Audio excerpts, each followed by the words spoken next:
Alors les nauticales, c'est sûr, c'est aussi résolument tourné vers l'emploi et vers la formation.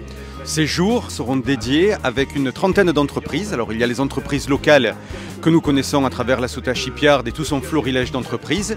Et puis toutes les autres entreprises du Marseille Grand Est qui vont nous permettre de développer non seulement 1000 offres d'emploi qui seront dédiées aux nauticales et aussi pouvoir faire en sorte que chacun, en fonction de ses spécialités, puisse ouvrir le champ du possible. C'est ça aussi les nauticales. Ce sont des métiers de la mer qui donnent du sens à la démarche et qui se veut résolument orientée vers le développement économique.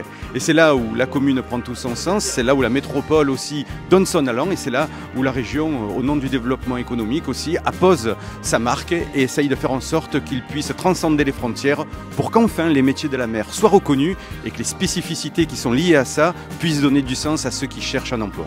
Pour vous faire découvrir justement ces métiers, on vous propose des animations qui vous permettent d'être directement dans l'action, en immersion.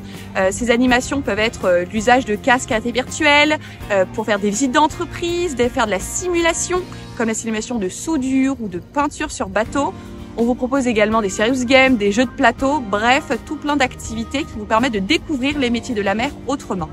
Demain, on est sur un tout autre programme. On est toujours sur le thème de l'emploi. Toutefois, on sera sur du recrutement avec une trentaine d'entreprises qui viennent chercher des talents parce qu'ils en ont besoin. Nous essayons d'être présents sur tous les salons dès lors qu'on est en capacité d'informer les jeunes sur les futurs métiers au secteur de l'électronique, du numérique, de l'électrotechnique. On est métiers techniques à bac plus 2, enfin de bac à bac plus 2.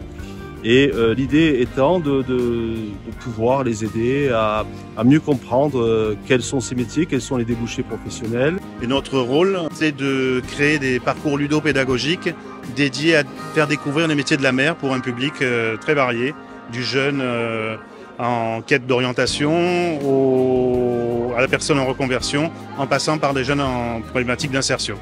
Et alors pourquoi être à la SOTA? D'abord parce que nous on est sur les métiers de la mer et que c'est une formidable occasion de pouvoir montrer aux jeunes toutes les possibilités des métiers de la mer qui sont inconnus.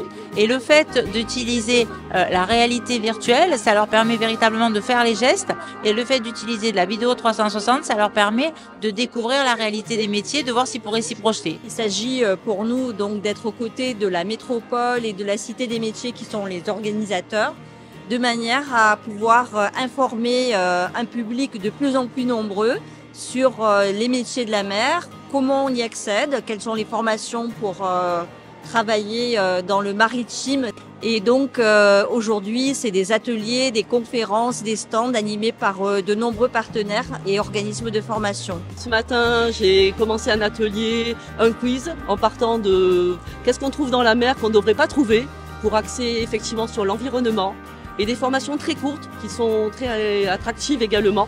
Que ce soit sur les métiers du sport, il faut penser au JO 2024 avec les épreuves de voile. Et effectivement, c'est un secteur, le sport, qu'on oublie et qui parle aux jeunes. Donc effectivement, le salon des nauticales, c'est la fête de la mer et c'est la fête de l'orientation, il y en a pour tous. Et on vous invite à venir partager notre passion de la mer.